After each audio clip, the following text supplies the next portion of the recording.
إن الحمد لله نحمده ونستعينه ونستغفره ونؤمن به ونتوكل عليه ونعوذ بالله من شرور أنفسنا ومن سيئات أعمالنا ومن يهده الله فلا مضل له ومن يضلل فلا هادي له وأشهد أن لا إله إلا الله وحده لا شريك له وأشهد أن محمدًا عبده ورسوله أما بعد فإن خير الحديث كتاب الله وخير الهدي هدي محمد صلى الله عليه وسلم وشر الأمور محدثاتها وكل محدثة بدعة وكل بدعة ضلالة وكل ضلالة في النار فأعوذ بالله من الشيطان الرجيم بسم الله الرحمن الرحيم يا أيها الذين آمنوا اتقوا الله حق تقاته ولا تموتن إلا وأنتم مسلمون يا أيها الناس اتقوا ربكم الذي خلقكم من نفس واحدة وخلق منها زوجها وبث منهما رجالا كثيرا ونساء واتقوا الله الذي تساءلون به والأرحام إن الله كان عليكم رقيبا يا أيها الذين آمنوا اتقوا الله وقولوا قولا سديدا يصلح لكم أعمالكم ويغفر لكم ذنوبكم ومن يطع الله ورسوله فقد فاز فوزا عظيما قال الله تبارك وتعالى في كلامه المجيد والفرقان الحميد يا أيها الذين آمنوا كتب عليكم الصيام كما كتب على الذين من قبلكم لعلكم تتقون وقال الله تبارك وتعالى في كلامه المجيد فمن شهد منكم الشهر فليصم فمن كان مريضا أو على سفر فعدة من أيام أخر وقال النبي صلى الله عليه وسلم من صام رمضان إيمانا واحتسابا غفر له ما تقدم من ذنبه وقال النبي صلى الله عليه وسلم من قام رمضان إيمانا واحتسابا غفر له ما تقدم من ذنبه سبحانك لا علم لنا إلا ما علمتنا إنك أنت العليم الحكيم رب اشرح لي صدري ويسر لي أمري واحلل عقدة من لساني يفقهوا قولي رب زدنی علما محترم حاضرین جمعہ و دیگر دینی و ملی بھائیوں، سب سے پہلے تعریف و توصیف کبریائی اور بڑائی افضلیت اور بزرگی اس اللہ رب العزت کے لیے لائق و زیبا اور سزاوار ہے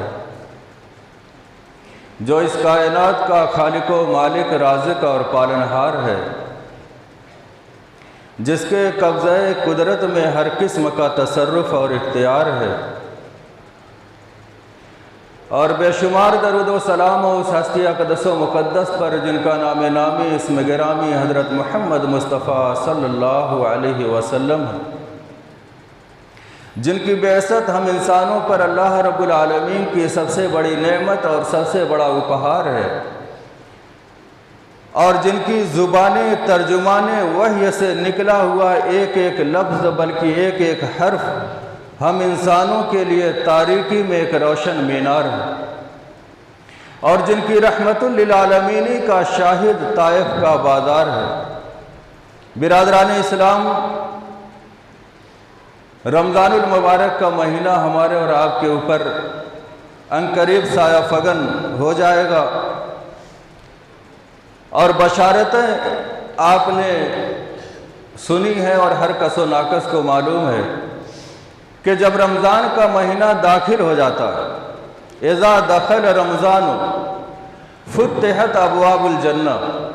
جنت کے دروازے کھول دیے جاتے ہیں، وغلقت ابواب جہنم، اور جہنم کے دروازے بند کر دیے جاتے ہیں، وزفدت الشیاطین، اور بعض روایت میں سواد کے ساتھ سفدت الشیاطین کا لفظ ہے، اور بعض جگہ پہ زواد کے ساتھ زفدت الشیاطین کا لفظ ہے، اور شیاطین کو جکڑ دیا جاتا ہے۔ اب معلوم یہ ہوا کہ اللہ رب العالمین کی رحمت اس مہینے میں اتنی عام ہو جاتی ہے کہ اللہ رب العالمین اتنا خوش ہوتا ہے کہ جنت کے دروازے کھول دیتا ہے اور جہنم کے دروازے بند کر دیتا ہے، اور شیاطین جو انسانوں کے اوپر مسلط ہیں، رات و دن ان کو نیکی سے روکتے ہیں اور برائی پر آمادہ کرتے ہیں، ان شیاطین کو اللہ رب العالمین نے جکڑ دیا۔ اب ہمیں بہکانے والا جن کے بارے میں ہمیں ہر وقت یہ تصور رہتا ہے کہ میں نے کوئی گناہ کیا تو شیطان کے بہکانے کی وجہ سے کیا، میں نے کسی سے لڑائی کی تو شیطان کے بہکانے کی وجہ سے کی، غرض یہ کہ ہم اپنے ہر جرم کا الزام شیطان کے سر پہ رکھ دیتے تھے، مگر اللہ نے یہاں پر اپنے نبی کے ذریعے سے یہ اعلان کرا دیا کہ اب تمہارا یہ الزام نہیں چلے گا، اب شیاطین کو ایک مہینے کے لیے میں قید کروں گا۔ اب اگر تم نے گالی دی، اب اگر تم نے غیبت کی، اب اگر تم نے جھگڑا کیا، اب اگر کسی کی زمین پہ قبضہ کیا، اب اگر تم نے کوئی بھی بے راہ روی اور اللہ کی نافرمانی کا ارتکاب کیا، تو اب الزام کس کے سر دو؟ اس کا بھی جواب حدیث کے اندر ہے، اور انشاءاللہ مختلف گوشے میں آپ کے سامنے رکھوں گا، ایک ترتیب سے ساری باتیں نہیں آ پائیں گی۔ معلوم ہوا کہ شیاطین جکڑ دیے گئے، اور یہی وجہ کہ اب مسجدوں کے اندر آپ بھیڑ بھی دیکھیں گے، اب تلاوت کرنے والے افراد بھی دیکھیں گے، اب جن طاقوں پہ قرآن گرد آلود ہو جاتا تھا، اب ان قرآن کو صاف ستھرا آپ دیکھیں گے۔ صرف شیاطین کے بند کر دیے جانے سے ہمارے اندر ایک حرکت آئے گی، مگر اس کے باوجود آپ غیبت کرنے والوں کو بھی پائیں گے، آپ جھگڑا کرنے والوں کو بھی پائیں گے، آپ جرم کرنے والوں کو بھی پائیں گے، اور مختلف برائیاں جو عام دنوں میں ہوتی تھی اس مہینے میں بھی پائیں گے۔ تب سوال پیدا ہوگا کہ مولانا آپ نے تقریر میں حدیث سنائی کہ شیاطین بند کر دیے گئے، پھر ہمیں کس نے بہکایا کہ ہم نے یہ جرم کا ارتکاب کیا؟ تو اس کا جواب ابھی خطبہ مسنونہ کے اندر میں نے ایک جملہ پڑھا تھا جو اللہ کے نبی ہر خطبے میں پڑھتے تھے، وَنَعُوذُ بِاللَّهِ مِن شُرُورِ أَنفُسِنَا، اللہ کے نبی ہر خطبے میں پڑھتے تھے ہم اللہ رب العالمین کی پناہ چاہتے ہیں اپنے نفس کے شر سے۔ معلوم یہ ہوا کہ جو ظاہری شیاطین ہیں ان کو بند کر دیا جاتا ہے، اور انسان کے اندر نفس نام کا ایک شیطان ہے، وہ قید نہیں کیا جاتا۔ اور جو قرآن مجید کی تلاوت کرتے ہیں وہ 3 جگہ پر قرآن میں نفس کا لفظ پائیں گے۔ ایک جگہ ذکر ملے گا نفس لوامہ کا، ایک جگہ ذکر ملے گا نفس مطمئنہ کا، ایک جگہ ذکر ملے گا نفس امارہ کا۔ اور یہ نفس امارہ کا ذکر ہوا ہے حضرت یوسف علیہ السلام کے واقعے میں، جب یوسف علیہ السلام کو حضرت زلیخا نے بہکانے کی کوشش کی اور قریب تھا کہ ان کے اوپر قابو پا جاتی، مگر حضرت یوسف ان سے دامن چھڑا کے بھاگے اور پیچھے سے ان کا دامن بھی پھٹ گیا۔ حضرت زلیخا کی پکڑ اتنی مضبوط تھی، اور جب وہ چھڑا کر کے بھاگے، برائی سے بچ گئے، تو آج کا انسان ہوتا تو کہتا کہ میں بچ گیا، میں اس کے قابو میں نہیں آیا، مجھ کو وہ بہکا نہ سکی۔ مگر حضرت یوسف علیہ السلام نے اپنی طرف منسوب نہیں کیا اس برائی سے بچ جانے کو، بلکہ یہ کہا کہ وَمَا أُبَرِّئُ نَفْسِي إِلَّا أَمَّارَةٌ بِالسُّوءِ، یہ میرے بس کی بات نہیں تھی کہ میں اس برائی سے بچ جاتا، الا ما رحم ربی، جس پہ میرا رب رحم کرے وہی اس برائی سے بچ سکتا ہے۔ یہ نفس امارہ ہے، یہ انسان کو برائی میں آمادہ کرتا ہے، بڑے سے بڑا زاہد ہو، بڑے سے بڑا عابد ہو، بڑے سے بڑا عالم و حافظ ہو، ہر دور کے اندر یہ دیکھا گیا ہے کہ برسوہاں برس کے عبادت گزار آخر میں جا کر کے کسی عورت کے دام فریب میں پھنس جاتے ہیں۔ یہ وہ جال ہے جو شیطان اپنے سارے جال آزما لیتا ہے، جب کوئی اس کے کسی جال میں نہیں آتا تب آخر میں عورت کا جال پھینکتا ہے، تو اس میں مولوی بھی پھنستا ہے، اس میں حافظ بھی پھنستا ہے، اس میں عابد بھی پھنستا ہے، اس میں زاہد بھی پھنستا ہے۔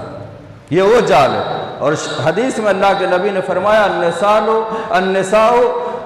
حبال الشیاطین، کہ عورتیں یہ شیطان کا جال ہیں۔ جو ہم ندی پر جا کر کے جال پھینک کر کے بڑی اور چھوٹی مچھلیاں شکار کرتے ہیں، شیاطین اس جال کے ذریعے سے انسانوں کا شکار کرتا ہے، خصوصاً علماء کا، حفاظ کا، اور جو اللہ کے راستے میں آگے بڑھے ہوئے ہیں ان لوگوں کا خصوصاً۔ تو معلوم یہ ہوا کہ شیاطین بند ہو گئے۔ اب ہمیں مطمئن نہیں ہونا، ایک اور ہمارے خلاف ایک صیاد، ایک شکاری ہے جس کا ہمیں مقابلہ کرنا ہے، وہ ہے نفس امارہ۔ نفس امارے کے بارے میں شاعر کا ایک شعر آپ کے سامنے میں ذکر کر دوں۔ نہنگو ازدہا و شیر نر مارا تو کیا مارا، نہنگو ازدہا و شیر نر مارا تو کیا مارا، بڑے موزی کو مارا نفس امارہ کو گر مارا۔ نہنگ کہتے ہیں مگرمچھ کو، اور ازدہا تو آپ جانتے ہی ہیں سانپوں کی جو سب سے بڑی قسم ہے، جو دور سے اپنے شکار کو کھینچ لیتا ہے سانسوں کے ذریعے سے۔ اور شیر نر جس کو ہم شیر ببر بھی کہتے ہیں، اس شیروں کے اندر سب سے طاقتور کوالٹی مانی جاتی ہے۔ اب اس شیر کی تشریح میں کر دوں کہ مگرمچھ پانی کے اندر بڑی طاقت رکھتا ہے، بلکہ مچھلی پانی کے اندر بڑی طاقت رکھتی ہے۔ 2 کلو کی مچھلی 10 کلو کی لگے گی جب آپ پکڑنے جائیں گے۔ تو کہا کہ مگرمچھ، اور ایک کہاوت بھی ہے کہ پانی کے اندر مگرمچھ سے بیر، اس کا مطلب پانی میں رہنے والے کو مگرمچھ سے دشمنی نہیں کرنی چاہیے، اس لیے کہ وہ سب کو قابو میں کر لیتا ہے۔ تو کہا کہ اگر کوئی انسان پانی میں گھس کر مگرمچھ کو مار دے تو کوئی کمال نہیں کیا، اگر کوئی جنگل میں جا کر کے شیر ببر کا شکار کر لے اس نے کوئی کمال نہیں کیا، اگر کوئی ازدہا جو دور سے اپنے شکار کو کھینچ لیتا ہے اگر کوئی اس کو مار دے تو لوگوں نے اس کی تعریف کریں گے، ہوٹلوں میں اس کی تعریف ہوگی، ہو سکتا ہے سرکار اس کو کوئی بہادری کا ایوارڈ اس کو نوازے، مگر حقیقت یہ ہے کہ اس نے کوئی کمال نہیں کیا۔ تو پھر کمال کس نے کیا؟ لوگوں کی نظر میں تو یہ اخبار کی سرخی بن جائے گی اگر کوئی مگرمچھ کو مار دے، پانی میں گھس کے شیر کو مار دے جا کر کے، جیسے شیر شاہ سوری جس کا نام فرید الدین تھا، مگر آج دنیا اس کو شیر شاہ سوری کے نام سے جانتی، اس لیے کہ اس نے ایک شیر کو خنجر سے مار دیا تھا، اس کی اسی بہادری کی وجہ سے اس کا نام شیر شاہ سوری پڑا۔ لیکن شاعر کہتا کہ ان لوگوں نے کوئی کمال نہیں کیا، تو پھر کمال کس نے کیا؟ تو کہا کہ بڑے کمال کی بات تو یہ ہے کہ انسان اپنے نفس کو قابو میں کر لے، نفس امارہ کو دبا لے جو انسان کو برائی پر آمادہ کرتا ہے۔ نفس لوامہ نفس امارہ کے بعد ہے۔ نفس امارہ انسان کو برائی پہ آمادہ کرتا اور کہتا ہے کہ نہ تمہارے آگے کوئی ہے نہ تمہارے پیچھے کوئی ہے، 5 منٹ کا کام ہے، یہ برائی کر لو، کون دیکھ رہا ہے؟ اور جب آپ گناہ کر بیٹھیں گے تب نفس لوامہ اندر سے پکارے گا، تھوڑی سی لذت کے لیے تم نے عاقبت خراب کر لی، تم نے قبر میں سانپ بچھو کو دعوت دے دی، تم نے اللہ اس کے رسول کی ناراضگی مول لے لی، تب یہ بعد میں ملامت کرے گا، لیکن اب پچھتانے سے کیا فائدہ؟ گناہ تو ہم نے کر لیا۔ تو پہلے جو انسان کو برائی پہ آمادہ کرتا اس کو نفس امارہ کہتے ہیں۔ اس نفس کو اللہ رمضان میں بھی قید نہیں کرتا ہے، اس لیے ہم مطمئن نہ ہو، اس نفس کا ہمیں مقابلہ کرنا ہے۔ بلکہ میں تو کہتا ہوں کہ روزہ رکھ کر کے انسان اور غصے میں ہو جاتا اور جگہ جگہ لڑائیاں ہوتی، اور اس سے کہو بھائی صاحب آپ روزے سے ہیں، آپ خاموش رہیے، تو کہتا ہے کہ بات مت کرنا آج میں روزے سے ہوں۔ بلکہ بعض لوگ تو یہ بھی کہتے ہیں کہ آج سحری نہیں ملی ہے، دیر سے اٹھا تھا، بولنا مت۔ مختلف باتیں ہمارے معاشرے میں۔ بھئی آپ کون سا احسان کر رہے ہیں؟ اللہ کا عائد قرضہ ایک فریضہ جو آپ کے اوپر ادا کیا گیا، جس کے بارے میں اللہ نے فرمایا